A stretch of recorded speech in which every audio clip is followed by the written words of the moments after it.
My name is Ruby, and I'm a homemaker. I live with my husband Nathan's family and take care of household chores and my mother-in-law Teresa, who has mobility issues. Most people might think it's unfortunate to be in a position where you have to take care for your mother-in-law. But I genuinely respect Teresa as if she were my own mother, so it doesn't bother me at all. Teresa is always calm and kind, far from being a nuisance. In fact, I often find myself liking her more than my own mother, with whom I don't get along. So even though caring for Teresa is challenging, I never think of running away from it. By the way, Teresa has 2 sons. The eldest is my husband Nathan. The younger one is Andrew. Both are gentle and well-raised, and most importantly, they cherish their mother. Andrew is also married, and his wife Elisa is my sister-in-law. Ruby, thank you so much. Not only do you take care of her daily needs, but you also accompany her on walks. We couldn't do any of that, and we're really grateful. No need to thank me, Andrew. It's really just part of my grocery shopping routine, so it's not a big deal. Teresa does have difficulty moving one of her legs, which is why I'm taking care for her at home. Her doctor has advised moderate exercise to prevent further deterioration. So ever since I got married and moved in, I've been taking her on walks as part of our grocery shopping trips. It seems to lift her spirits to get outside, and she feels secure going out with me accompanying her. Now, our daily walks have become one of her joys. By the way, Andrew, you're here alone today? It's Sunday. Yes, Elisa went shopping with her friends and left early. Elisa used to accompany Andrew to visit Teresa when they first got married, but she's been coming less and less, and now she doesn't visit at all. I only run into her around town or during New Year's greetings. And when I do, she's usually dressed in flashy clothes, carrying expensive bags and accessories. I can tell Andrew spoils her. That's not necessarily a bad thing, but Teresa naturally wants to see Elisa too. Teresa would surely appreciate someone else to chat with, and she must be concerned about Elisa, who's been married to Andrew for about 2 years. I worry if Elisa understands that maintaining a good relationship with your in-laws is also important for family harmony. One day, I felt so nauseous and had stomach pains that Nathan took me to the hospital. The doctor diagnosed me with stomach cancer. However, it's at an early stage and can be cured with surgery. Without hesitation, Nathan and I opted for the surgery and began making preparations. What concerned me more than my own illness was, of course, Teresa. Who would take care of her?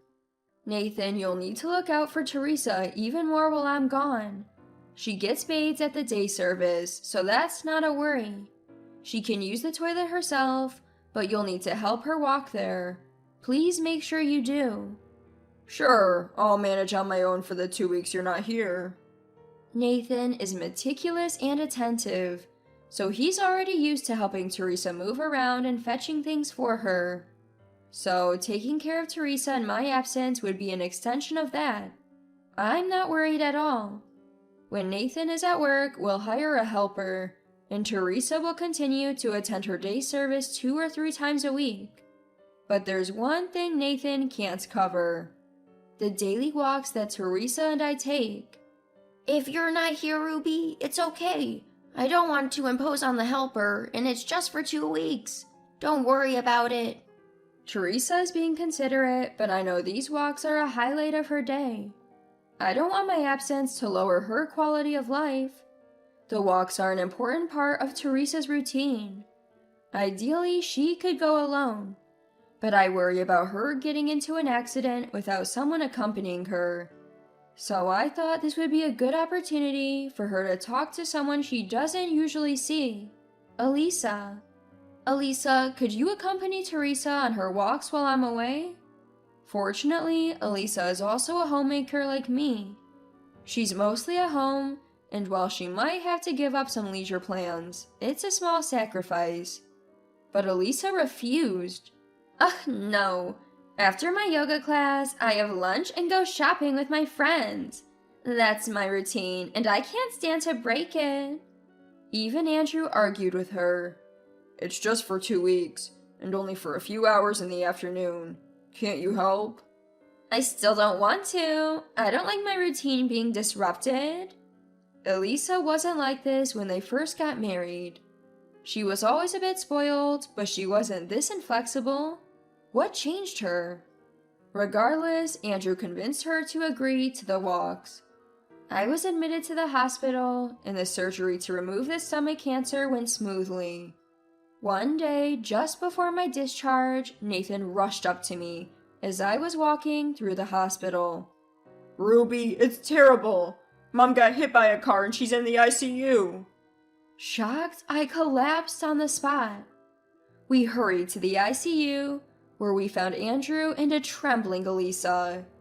A bad feeling crossed my mind. The doctor came out and told us Teresa had passed away. The cause was a severe head injury. Elisa was sobbing loudly, apologizing. I'm so sorry. I looked away for a moment and she was gone. I heard a loud noise and found Teresa. It's my fault. Andrew was comforting her, so it must have been a genuine accident. Elisa, it's okay. Don't blame yourself. I was discharged the next day and was able to attend Teresa's funeral, but the regret remained. About a month after the funeral, Andrew and Elisa came to visit. What brings you here today? As I asked, Nathan and Andrew began pulling out various documents. Ruby, we found out the total sum of money Mom left behind. It's a significant sum. Isn't it too soon to talk about this? We need to discuss it now, even though it's hard. I wondered what they meant, but Andrew started explaining in detail. You knew that when Dad was alive, he taught Mom how to invest in stocks to pass the time, right? Well, it turns out Mom made quite a profit. The total amount is in the 9 figures. The documents confirmed what Andrew was saying. I didn't understand the details about the various stocks and their profits and losses, but I understood that she left a large sum of money. I assume it wasn't for her, but for us, which makes it even sadder. I preferred the simple life of having tea and chatting with Teresa in the living room over any amount of money. But Elisa, sitting across from me, seemed different. Her eyes had clearly changed. Wow, so Teresa was that wealthy? We're lucky as a family, huh? No one responded to Elisa's comment. It's not something you can call lucky, even as a joke. Nathan began to speak again. Along with the documents, we found a will. It says the money should be split between our 2 families. That seemed fair since they were 2 brothers, so I thought this wouldn't become a significant issue. But the real problem lay elsewhere. Something I had a hunch about, and it turned out I was right. No, Nathan, not our 2 families. I'm the one who will receive half. What are you talking about, Andrew? But Andrew calmly began to tell us something shocking about the truth behind Teresa's death. I double-checked the accident details with the police and spoke to people who were near the scene. It turns out Mom was alone at that spot and fell onto the road, which led to the accident. What does he mean she was alone? I thought Elisa had looked away for a moment, and that's when Teresa... Ruby, think about it. Doesn't it seem strange? If Mom was told to wait, she would have waited obediently. Now that he mentioned it, it did seem odd. I was too distraught at that time to consider it. But knowing Teresa from our daily walks, I knew she wouldn't have done that. So Teresa really was walking alone. If someone had been watching her, the accident might not have happened. So Elisa wasn't there. Elisa, you didn't do what Ruby asked you to do, did you? What are you talking about? That's a baseless accusation. I was there. I was getting a drink from the vending machine in the park. That's a lie. The caregiver said you were with Mom when you left the house, but then you went in the opposite direction. You didn't accompany her on her walk at all. Where did you go after abandoning Mom? That's not true. Don't make assumptions when you didn't see everything. The caregiver couldn't see everything either. They were more concerned about Mom. But the police analyzed the nearby surveillance footage. It clearly shows you leaving the house, parting ways with Mom at the corner, and going to a grocery store and a cafe. The caregiver initially didn't want to say anything uncertain, but after what happened to Mom, they regretted not accompanying her on the walk and told us everything. Andrew slammed a disc containing the footage onto the table, indicating there was more to the story. It seems like there was something even worse. Also, on the day Mom had the accident, you met up with another man after parting ways with her, didn't you? What? That's... Elisa couldn't refute it, which likely meant it was true. Surveillance cameras are everywhere these days. The footage of you walking with that man is also on this disc. I was speechless, shocked that such trivial matters led to that day's tragedy. Andrew, trembling with anger, continued to accuse Elisa. You're essentially responsible for Mom's accident. It was unbearable to hear such a story. Nathan, sitting next to me, was also stunned, not expecting the story to be this terrible. What can I do? It was boring. I got tired of accompanying Teresa on her walks after just one day. It's not my fault she had an accident. Elisa retorted defiantly. I had reached my limit of patience. That's awful. I asked you to accompany Teresa because I didn't want her to go out alone. If you had been properly watching her, this might not have happened. Stop nagging. It's all in the past now. What are you going to do, Ruby? Are you planning to sue me? For what? It's impossible. She's right in a way. While Elisa didn't keep her promise, it's a stretch to say she's the reason Teresa died. As I struggled to respond, Andrew spoke with resolve. Enough, Elisa. I get it. Let's get a divorce. What? How did we get to that?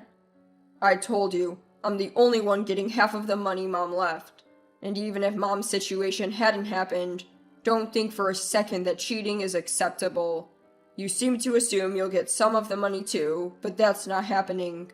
Knowing all this, I can't see you as my wife or my family anymore. I won't give family money to someone who's not family. Instead, I'll sue you for a hefty sum after your affair. Prepare yourself. Elisa looked stunned for a moment, then sent a pleading glance to Nathan and me, who were sitting across from her. But there's no way we would help Elisa. She may not be entirely to blame, but she's an indirect cause of Teresa's death, and has been disloyal to my brother. Elisa, it's audacious to ask for help after all you've done. I don't ever want to see your face anymore. Please leave. This is not your home. Feeling awkward after being coldly dismissed by everyone, Elisa silently stood up and left the house. Afterward, Andrew did divorce Elisa as he said he would. The alimony, already substantial due to the affair, increased even more when Teresa's situation was added. Elisa couldn't afford it. She sold all her assets and still fell short. She had to borrow money through a lawyer, Andrew told me. I don't know what she's doing now, but she's certainly not living luxuriously. In any case, it's none of our concern anymore. By the way, Ruby, it seems Mom left a separate will for you. Please read it. The day Andrew came to report about Elisa, he gave me a letter. In addition to expressing her gratitude, Teresa's letter said she had set aside money in a separate bank account just for me and wanted me to inherit it. It's not as much as what the brothers shared, but it's more money than a housewife could spend. I had only been protecting our daily life for the sake of the family. Still, to have this tangible expression of gratitude left for me, I am truly blessed. Thank you, Teresa.